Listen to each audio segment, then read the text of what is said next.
pessoal, vamos apresentar para vocês lugares mal assombrados para conhecer no Brasil. Então, pessoal, o que são lugares mal assombrados? Lugares mal assombrados, eles são conhecidos, por exemplo, quando tem algum sofrimento no lugar, alguma coisa do passado que aconteceu e a partir de então, as pessoas que começam a frequentar os lugares começam a ouvir gemidos, barulhos, começam a ter algumas aparições. E a partir daí, quando começam muitas pessoas a falar a mesma coisa, que escutam barulhos nos lugares, é criada uma teoria sobre o lugar.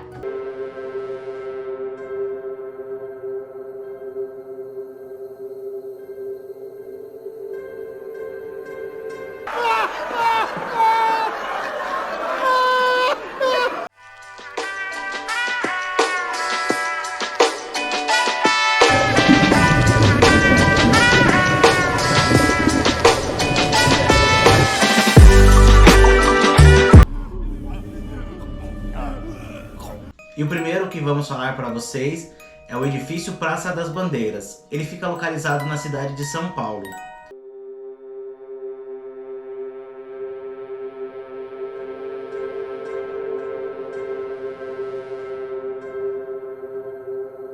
Antes dele ser renomeado para Praça das Bandeiras, o nome dele era Edifício Joelma, onde aconteceu em 1974 um dos maiores incêndios do Brasil, vindo a vitimar no local 189 pessoas. Em 1974 aconteceu o incêndio, onde foi iniciado esse incêndio no 12º andar. Ele era um prédio onde pessoas trabalhavam. Como era uma sexta-feira, tinha muitas pessoas trabalhando. E o edifício não era preparado com saídas de emergência. E nem a cidade de São Paulo era preparada para receber um prédio daquele tamanho, daquele porte na época. Não tinha tanto combate de incêndio. O incêndio durou aproximadamente 4 horas. Antes disso, no ano de 1948, havia ocorrido outro assassinato no mesmo local onde iria ser construído o edifício Joelma.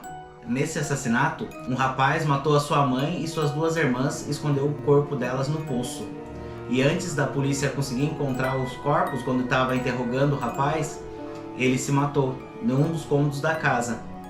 E depois desses 2 acontecimentos, as pessoas começaram a acreditar que o local onde o edifício foi construído, o terreno, é amaldiçoado. Até hoje, muitas pessoas que trabalham no edifício Praça das Bandeiras falam que escutam ainda gritos, gemidos, aparições de fantasmas, espíritos, e com isso o edifício é considerado um local mal assombrado.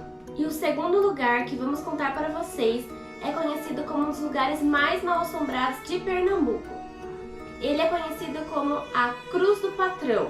Ela fica localizada em Pernambuco, no Porto de Recife, e lá foi onde aconteceu uma das maiores tragédias. Antigamente, aproximadamente no século XIX, era onde os escravos faziam rituais de magia negra e também, além disso, era onde os colonizadores que traziam os escravos nos navios, eles eram enterrados lá quando eles morriam. E lá também, depois de um tempo, era onde acontecia o fuzilamento dos militares. Ou seja, com toda essa carga pesada do lugar, depois de um tempo, as pessoas começaram a ouvir barulhos no lugar, gritos, e o lugar ficou com uma carga bem pesada. E o terceiro lugar que iremos contar para vocês é a Mina da Passagem. Ela fica localizada em Mariana, Minas Gerais, bem próximo a Ouro Preto.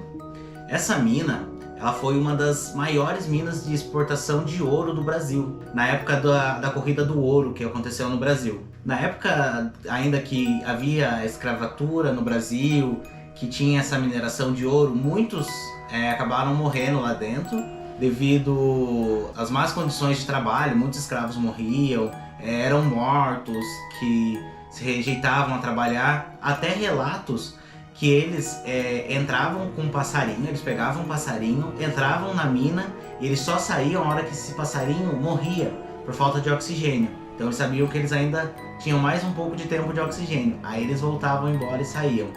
Nessa época da escravatura ainda havia a escravatura de crianças, então também muitas crianças acabaram morrendo dentro daquela mina, que eram os meninos do couro, que eles eram chamados.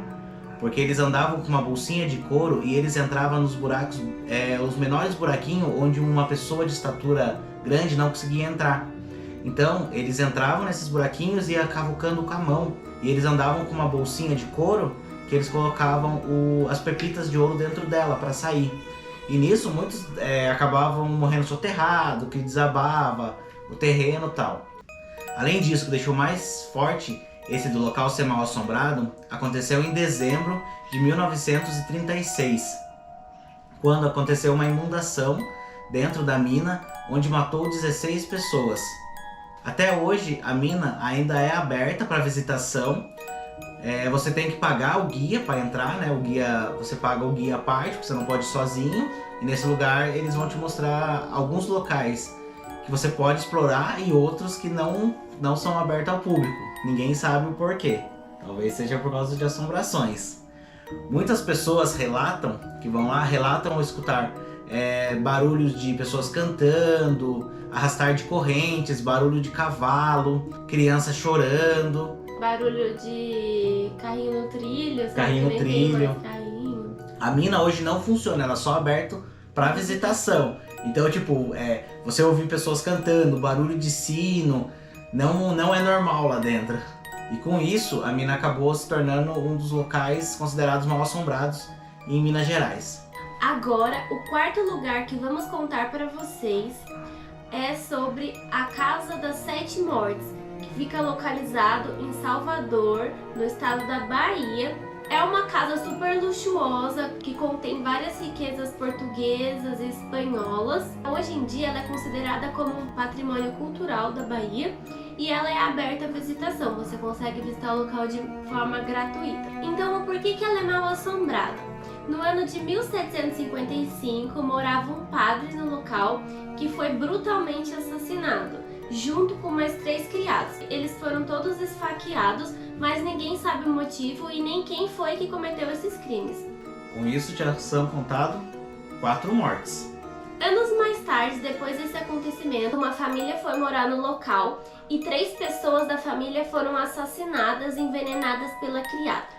E a partir de então, a casa nunca mais foi a mesma, ninguém consegue mais morar lá. Várias famílias tentaram morar no lugar, mas não conseguiram, porque os fenômenos paranormais são muito pesados, muito fortes, muito visíveis no lugar. As pessoas que foram morar depois disseram que portas batem sozinhas sem ter ar de ventilação no lugar, ouvem gritos. E a partir de então, já que ninguém mais conseguiu morar nessa casa, ela virou um patrimônio cultural da Bahia e é aberta a visitação ao público até hoje. Então vocês conseguem conhecer esse lugar. Então, por que Casa das Sete Mortes? Porque teve o padre, os 3 criados, depois mais os outros 3 da família, né? Então deu 7 mortes. O quinto lugar que iremos falar para vocês é o Castelinho Flamengo. Ele fica localizado na zona sul do Rio de Janeiro.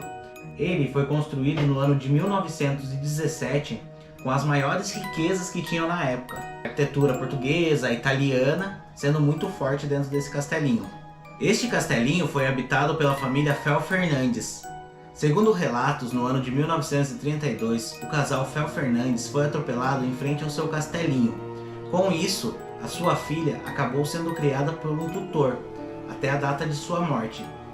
Esse tutor maltratava ela e deixou ela presa na torre do castelo. Após a morte da filha do casal, várias pessoas relatam ouvir gritos dentro do castelinho. E com isso, o pessoal começou a achar que o local era mal assombrado. Hoje em dia, o castelinho é o Centro Cultural Odivaldo Vieira Filho. Então ele é aberto para as pessoas visitarem.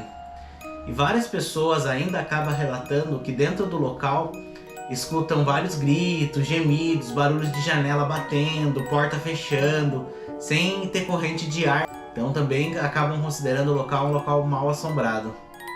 Então, pessoal, para resumir, quais desses lugares vocês podem conhecer? Vocês podem conhecer todos os lugares e todos são gratuitos. Lembrando que na mina tem que ter um guia. Tem que ter um guia para visitar. Para vocês conseguirem visitar, é obrigatório a presença de um guia e é pago. Todos os outros vocês podem visitar de forma gratuita. E é isso, galera. Vocês teriam coragem de visitar algum desses lugares? Conta aqui pra gente, deixa nos comentários. Pessoal, então curta, comenta, compartilha. E ativa o sininho de notificações para não perder nenhum vídeo. Toda terça-feira, 2 horas da tarde, tem vídeo novo no canal. Falou, galera!